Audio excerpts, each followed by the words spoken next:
And we're live! Hello, hello! Magandang gabi! Magandang araw, magandang tanghali! Magandang gabi.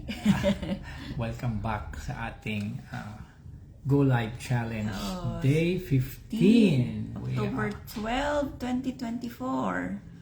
Yeah. So, Time check, it's 9:39 in the evening dito sa North Carolina.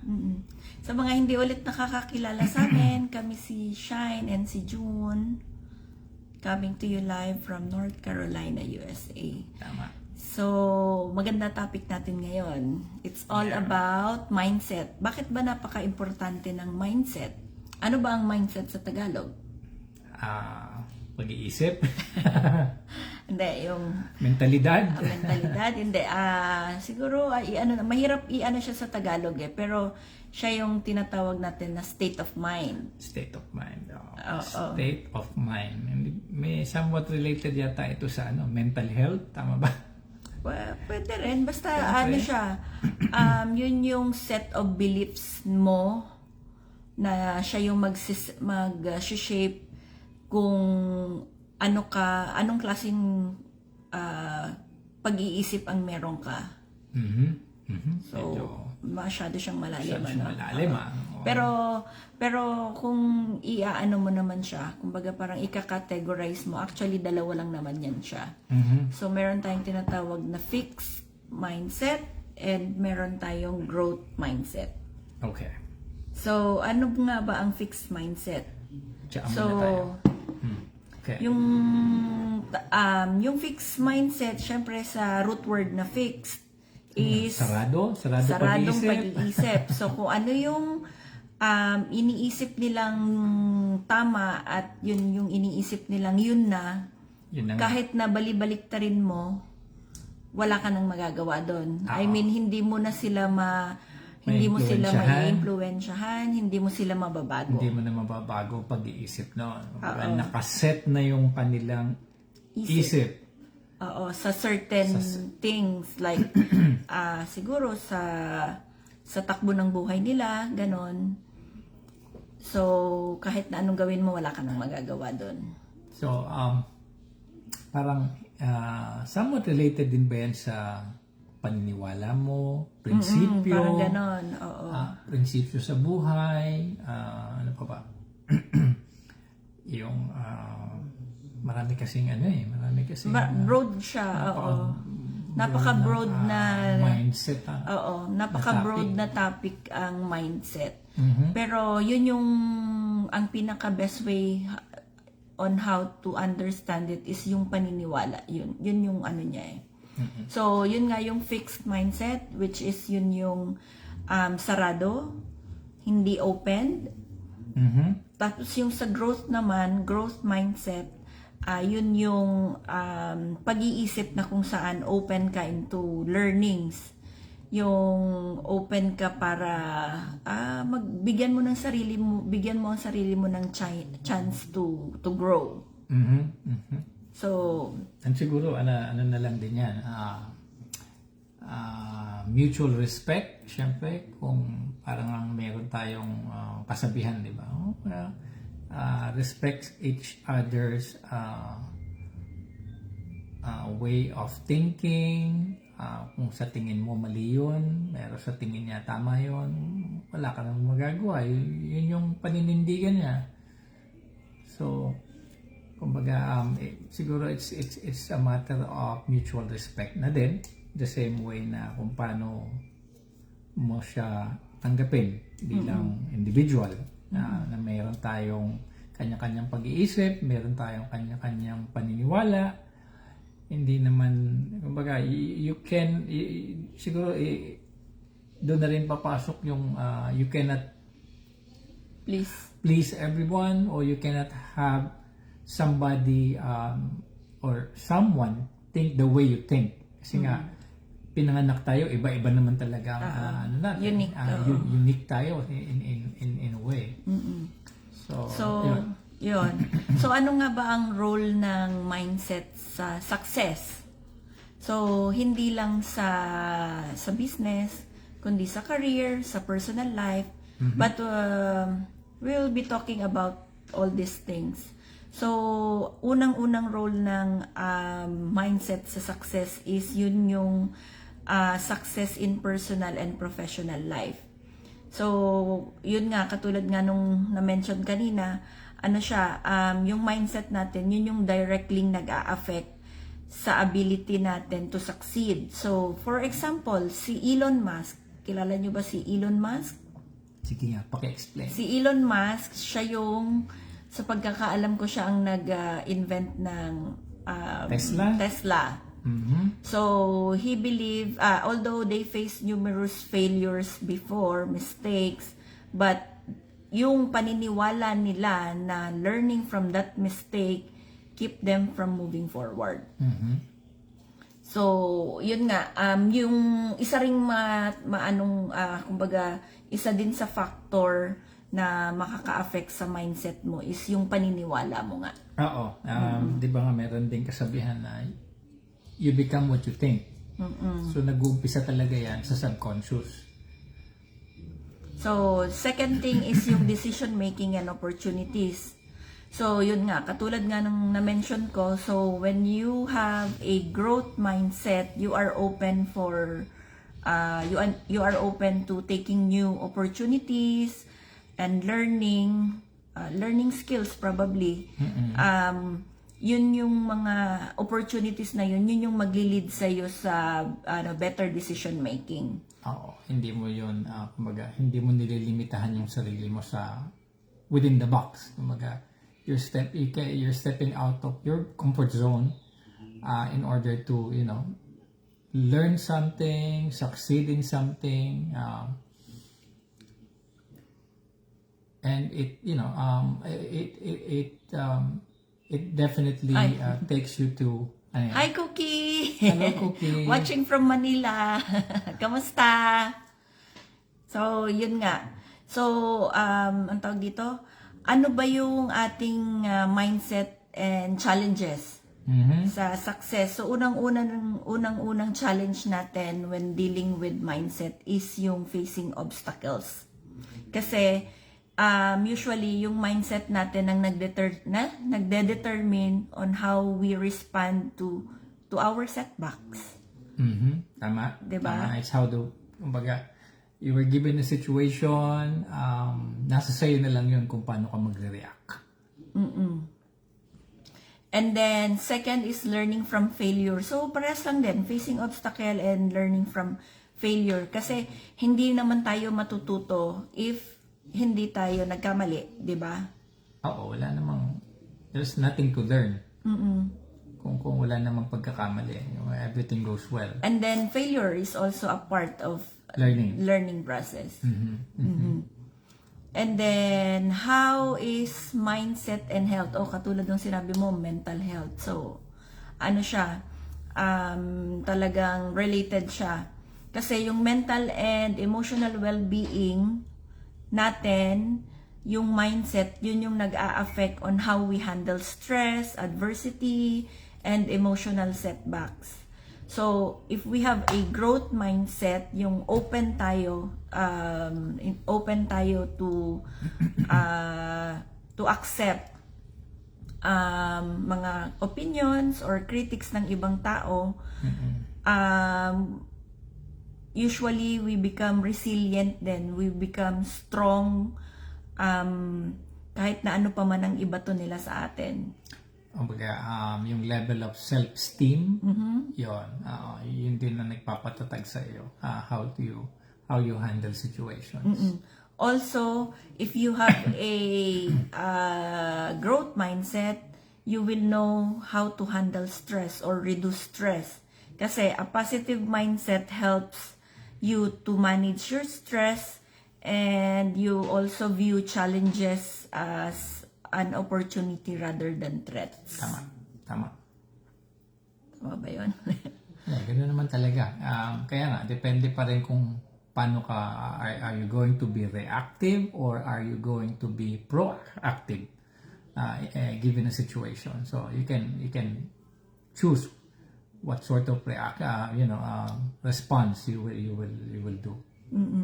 So just a few practical tips to develop a growth mindset. So first is reframe failures. So instead of seeing failure as a reflection of your ability, see it as a feedback for improvement. Tama. So Ang ganda yun. So, kasi hindi naman, kumbaga, hindi naman, there is nothing like a failure when you are into something, especially kung nag-uumpisa ka pa lang. So, it's more of your approach to a situation. Like, take it as an opportunity rather than, treating it as a failure. And then second tip for to develop a growth mindset, practice gratitude and positive self-talk. So lagi naming na-emphasize yung being grateful, yung positive affirmation kasi it really helps you build up your self-esteem. Kasi whenever, alimbawa, pagising mo ng umaga, hi Adrian, kumusta? Kasi paggising mo sa umaga at nega na ang iniisip mo, for the entire day, yung ina-attract mo is negative. So you always affirm good things in life para, alam mo yun, yung takbo ng energy. Ewan ko kung familiar kayo yun dun sa chi. O yung ganon, 'di ba?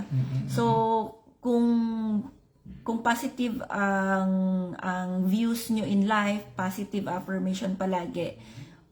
Ano yan, 100% yan, talagang based on research yan. Talagang ang ma-attract nyo palagi dyan is always positive energy. Sa totoo nga yun, kaya mas maganda nga kasi lahat naman nag-uumpisa sa isip. So kung ano yung iniisip mo, yun ang mangyayari. So kung sige, go ahead.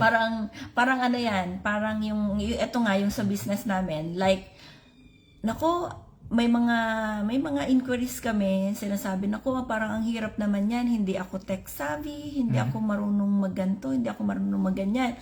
So the first time na inattack nila yung challenge, yung opportunity na yun, nega na sila agad.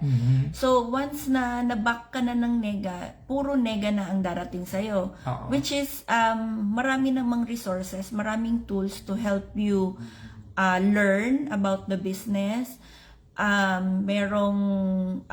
Andito kami, mga mentors, na i-guide kayo with every step na kailangan gawin. So, ano lang yan, it's a matter of acceptance. Kasi and being open-minded, yes. Being open to challenges. Yes. Kasi minsan ang mahirap din kasi sa mindset din, may mga iba na although may edad na, they don't want the feeling na parang inferior sila. Kasi nga matanda na sila. They've been through a lot. They know most of the things. Yun yung sinasabi ng mga tao, di ba? No? Marami akong alam, ganyan-ganyan. Pero pag halimbawa dumating yung point na hindi nila alam at kunwari tuturuan sila ng ibang tao, nagiging close yung mind nila kasi parang, ang bata naman niya para turuan ako. Yung parang yung feeling of inferiority. Yun minsan ang dapat mawala din. Actually, parang superiority nga yun eh. Kasi matanda ako dyan eh. Sorry. Hindi inferiority. Parang more on the domineering side. Pagka parang feeling domineering ka. Siyempre, matanda ako, mas eksperyensado ako dito. Pero hindi natin alam kasi, iba-iba naman kasi ang nature ng business halimbawa or nature ng mga pinagdaanan. Meron kang halimbawa pinagdaanan na hindi naman niya pinagdaanan or never mong na-encounter yung ganong klaseng situation. Whereas yung kasama mo o yung kaibigan mo mas kumbaga well experienced pagdating sa mga ganon. So siguro ang maganda nga doon is kung meron kang positive or growth mindset is that you don't limit yourself sa Yes. kung ano yung Pwede mo pang pwede matutunan. pang magawa. Oo. And then, third practical tip on how to develop a growth mindset is set a realistic goal. Ayan na naman tayo. Ayan na naman tayo. Smart. Yeah, smart goals. Smart goals. If you have a very, very large goal, break it into small pieces. Kasi from that small pieces, hindi mo mapapansin na, uy, parang nakumpleto ko na pala. Tsaka mas madaling Mas i-manage. madali siyang i-manage. Oo. Kesa yung napakadaming, kumbaga bibiglain mo siya in one shot, parang napaka-overwhelming nun. And Kang besides, mako-confuse. Aside from the overwhelming feeling, minsan napaka-impossible. 'Di ba? Tayo tayong mga Pilipino, gusto natin na parang dapat achieve agad, yung parang ganon. Tapos, while setting your goals, achievable goals, syempre, you have to celebrate your small wins pa rin. Palagi yan. No matter how big or how small your goals are, and then, as long as you achieve it, you always have to celebrate it. Kasi magbibigay ng motivation sa'yo yun. Yun, tama. And, papasok na rin siguro dyan yung consistency. Oo, you have to be consistent also kasi ang tawag dito, pagka pag consistent ka kasi sa mga ginagawa mo, nabibuild yung confidence mo, and at the same time, syempre pagka confident ka, You gain trust. and then aside from the trust, yung 'di ba growth mindset. So you gain already trust ng people, 'di ba? So they will look at you na alam mo yung ginagawa mo, alam mo yung kumbaga forte mo na yon. Meron kang mastery na tinatawag natin. Kasi kung wala kang ganon, you won't be able to build a credible you. You cannot build a credible you kung hindi ka naman trustworthy, kung hindi mo alam yung sinasabi mo, kung hindi ka knowledgeable. Tama. 'Di ba? And then you just have to be open. Kailangan ka lang maging open sa mga opportunities. You have to be open sa mga bagay na magbibigay sa iyo ng growth, hindi lang sa business, as a person. Kasi wala namang